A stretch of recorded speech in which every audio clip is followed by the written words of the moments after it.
আসসালামু আলাইকুম। আজকে আমরা মেসওয়াকের ফজিলত সম্বন্ধে কথা বলবো। এই মেসওয়াকের 100-র উপরে ফজিলত। আর হুজুর পাক সাল্লাল্লাহু আলাইহি ওয়াসাল্লামের জীবনের সর্বশেষ সুন্নতের আমল ছিল এই মেসওয়াক করা। এত বেশি গুরুত্ব দিয়েছেন সুন্নতের আমলের উপরে, বিশেষ করে মেসওয়াকের উপরে। আর যে ব্যক্তি নিয়মিত মেসওয়াক করবে, মৃত্যুর সময় তার জবানে কালেমা নসিব হবে। সুবহানাল্লাহ। আর যদি কালেমা নসিব হয়ে যায়, আলহামদুলিল্লাহ, তার তার জন্য জান্নাত ওয়াজিব হয়ে যাবে। সুবহানাল্লাহ। আল্লাহ তাআলা আমাদেরকে নিয়মিত মেসওয়াক করে, ওযু করে নামাজ পড়ার তৌফিক দান করুক, আমিন।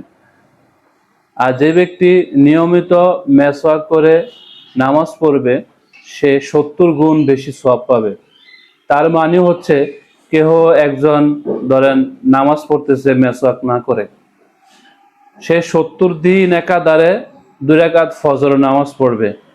আর যে ব্যক্তি 1 ওয়াক্ত 2 রাকাত ফজর নামাজ পড়বে মেসওয়াক করে, 70 দিন যে নামাজ পড়লো, আর 1 ওয়াক্ত নামাজ, 70 দিন যে নামাজ পড়লো মেসওয়াক না করে, আর 1 ওয়াক্ত নামাজ যে মেসওয়াক করে নামাজ পড়লো, 70 দিন আর 1 দিনের সওয়াব সমপরিমাণ। সুবহানাল্লাহ।